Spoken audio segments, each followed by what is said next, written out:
कलंकित मंत्री कलंकित मंत्री जादू टोना करणाऱ्या मंत्र्याचा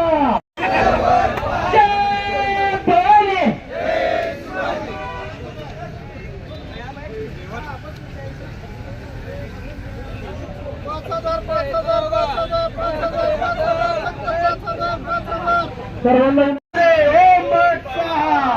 या जादू टोना करणाऱ्या मंत्र्याची आम्हाला या जादू टोना करणाऱ्या मंत्र्याची आम्हाला सत्तेसाठी अंधश्रद्धेला खतपाणी घालणाऱ्या मंत्र्याची आम्हाला या ठिकाणी सन्मान्य मी एक गोष्ट सांगतो तुम्हाला, कलंकित मंत्री म्हणलं की तुम्ही हातभार मुख्यमंत्री म्हणायचं.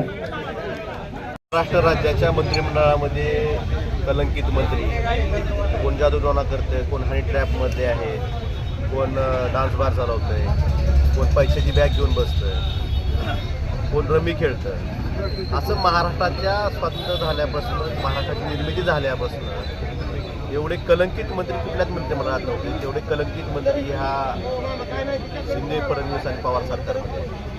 त्या मंत्र्यांचं खरं रूप म्हणजे महाराष्ट्र सुद्धा ओशाळा आहे.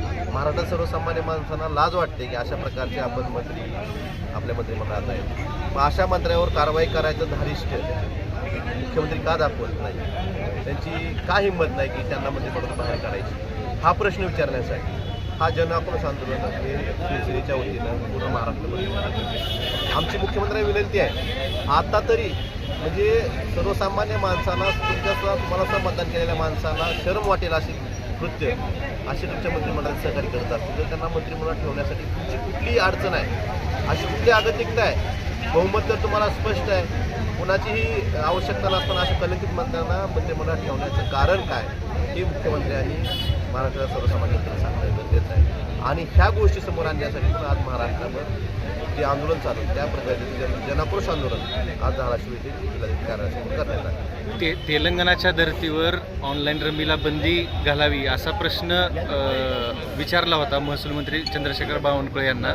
मात्र राज्याला ऑनलाईन रमीपासून महसूल मिळत नाही असं ते म्हणतायत. आपण कसं पाहता याच्याकडे? काय नेमकी आपण विधानसभेत त्याच्यावर आवाज उठवला होता, काय मिळत नाही म्हणजे आता हे हास्यास्पद आहे. त्यात मग कशासाठी ह्याला बंदी नाही ह्याचं उत्तर दिलं देणं गरजेचं. महसूल मिळत नाही ना राज्याला, तर मग बंदी का नाही? तेलंगणासारखं राज्य घालतात, सिक्कीमसारखं राज्य बंदी घालतं, मग महाराष्ट्रात बंदी का घातली जात नाही? त्याचं कारण महसूल मंत्र्यांनी द्यावं तर सरकारनं द्यावं. एका बाजूला राज्य सरकार म्हणतं केंद्राच्या अधिकारातला आहे, केंद्र सरकार म्हणतं राज्याचा अधिकार आहे. मग तेलंगणासारखं राज्य त्यांनी कसा कायदा आणला याचा अभ्यास करणं गरजेचं आहे ना. आणि महसूल मिळत नाही तर बंदी का नाही हाही प्रश्न सर्वसामान्यांना पडतो. मग सर्वसामान्य कुटुंब उद्ध्वस्तपणाची तुम्ही अजून किती उद्ध्वस्त वाट बघणार आहे? काही योग्य आहे म्हणजे ऑनलाईन गेम ह्या तुमच्या महसूल तर मिळत नाही म्हणतात तुम्ही मंत्र्यांचं. तुम्ही सांगितलं की मंत्री म्हणतात महसूल मिळत नाही, मग महाराष्ट्र राज्यात का चालू आहे याचं उत्तर सरकारनं देणं गरजेचं आहे.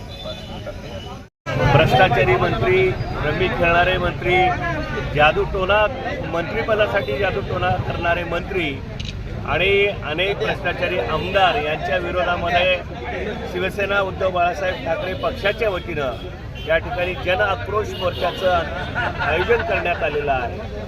या सगळ्या मंत्र्यांचे भ्रष्टाचार उघड होत असताना मंत्रिमंडळातील प्रमुख जे आहेत मुख्यमंत्री हे या मंत्र्यावर कारवाई करण्यासाठी हतबल आहेत. हे या ठिकाणी आपण गेली काही महिने आपण पाहतो आहोत. शेतकऱ्यांच्या विरोधी बोलणारे मंत्री असतील, मंत्रिमंडळामध्ये रमी खेळत बसणारे मंत्रिमंडळ असतील, त्यांना खेळता चांगलं येतं म्हणून क्रीडा मंत्री केले आणि महाराष्ट्रातल्या राजकारणातील अतिशय दुर्दैवी ती घटना आहे. माजी मंत्री R.R. रामा पाटील यांनी डान्स बारवर बंदी आणली आणि त्याच खात्याचे राज्यमंत्री असणारे आज त्यांच्या मातोश्रीच्या नावावर डान्स बार चालवतात. ही अतिशय धिक्काराची गोष्ट आहे. आपण या ठिकाणी सर्वांच्या माध्यमातून या सगळ्याचा निषेध मुख्यमंत्र्यापर्यंत पोहोचवण्यासाठी जन आक्रोश मोर्चाचं नियोजन या ठिकाणी केलेलं आहे.